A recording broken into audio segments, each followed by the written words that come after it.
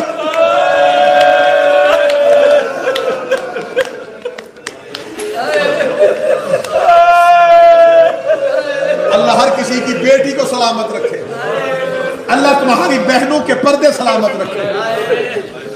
بیٹی 40 سال کے بعد بھی اپنے پیکے گھر جائے نا، اسے پوچھنا نہیں پڑتا۔ 40 سال بعد اپنے بھائیوں کے شہر جانا پڑے، باپ کے شہر جانا پڑے، چھوٹے چھوٹے بچوں کو شہر کے دور سے بتانا شروع کر دے، اٹھو میں تمہیں بتاؤں میرے بابے کا شہر آنے والا ہے۔ بچوں کو اٹھا کے کہہ دیا یہ میرے باپ کی حویلی ہے، وہ گھر میرے بھائی کا ہے، اس گھر میں اپنے باپ کے ساتھ رہتی رہی ہوں۔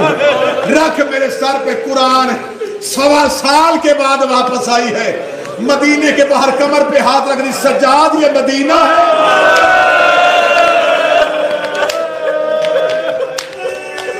ہاں زینب یہ مدینہ، رو کے کہتی سجاد میں نے پہلی بار باہر سے دیکھا، سجاد میں تو زندگی میں بابے کی زندگی میں کبھی باہر نہیں آئی تھی۔ سجاد مجھے بتا قبر رسول کہاں ہے؟ فرمایا اما وہ سامنے قبر ہے رسول۔ بی بی رو کہتی سجاد شام تو گیا، کوفہ میرے ساتھ رہا، 11 محرم سے لے کے اب تک میں نے سارا قافلہ ساتھ رکھا، اب آ گیا ہے واپس مدینہ، تو بھی ادھر بیٹھ، ماں بھی ادھر بٹھا، میں اکیلی جاتی ہوں نانے کی قبر پہ، میں نانے کو بیٹی نہیں بیٹا بن کے بتا کے آؤں کہ تیرا دین بچ گیا۔ میں نے جملہ پڑھ دیا، بی بی نے کہا میں بیٹی نہیں بیٹا بن کے نانے کو بتا کے آؤں دین بچ گیا۔ مولا سجاد کو وہیں بیٹھا رہنے دیا۔ بہار کی 4تھی جلد علامہ مجلسی، جتنا چل سکتی تھی اتنا چلی، اس کے بعد صدا سے معافی مانگ گیا جو پڑھنے لگا۔ یہ ہے منبر کے تقدس کی قسم، قبر محمد میں ایسے گئی جیسے اکبر کی لاش مجھ سے کوئی ماتمی وجہ نہ پوچھے، میں وجہ نہیں پڑھ سکوں گا کیوں ایسے چلی۔ سر سے لے کے پاؤں تک زخمی تھی قرآن کی آیت۔ نانے کی قبر پہ گئی، مجلس ختم ہوگی، نوحہ خان نوحہ پڑھیں گے، ماتمیوں کے کان ہوتے ہیں نوحے کی سطروں پہ، نوحے کی سطر ہوتی ہے ماتمی کا سینے پہ ہاتھ آتا۔ میں نوحہ کسی شاعر کا نہیں پڑھنے لگا، تم برداشت کر لو گے تو میں 4 سطریں پڑھوں گا ورنہ 5 بھی پڑھنی پڑے گی۔ 4 سطروں کے بعد 5ویں سطر سیدوں سے ماتمیوں سے برداشت نہیں ہوگی۔ سید زیادہ میں 4 سطریں وہ پڑھنے لگا ہوں جو علی کی بیٹی نے خود نوحہ قبر محمد میں بی بی نے آ کے قبر رسول کے دروازے پہ ہاتھ رکھا، بی بی نے نوحے کی پہلی سطر پڑھی. بی بی رو کہتی نانا قبر سے نکل کے پہچان میں وہی زینب ہوں. پہلی سطر میں نے پڑھی, دوسری سطر پڑھنے لگا. بی بی رو کے کہتی نانا تیری اذان بچ گئی, میرا مؤذن مارا گیا. تیسری سطر پڑھنے لگا. بی بی رو کے کہتی نانا تیری نماز بچ گئی, میرا نمازی کربلا میں مارا گیا. چوتھی سطر ایسے سننا جیسے غریب مجلس سنتا ہے. چوتھی سطر پڑھنے سے پہلے علی کی بیٹی نے گٹھڑی کھولی, گٹھڑی سے حسین کا تیر والا کرتا نکال کے قبر محمد پہ چادر بنا کے ڈالا.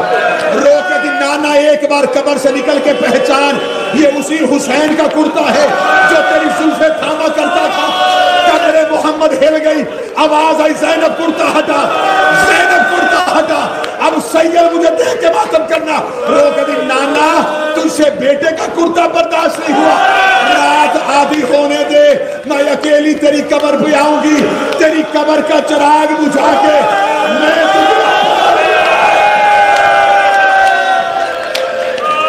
حوصلہ حوصلہ میں تجھے اپنا لباس دکھاؤں. تو نے بیٹے کا لباس برداشت نہیں کیا. نانا تیری امت نے اتنا تیرے بیٹوں کو نہیں مارا جتنا تیری شریف بیٹیوں کو مارا.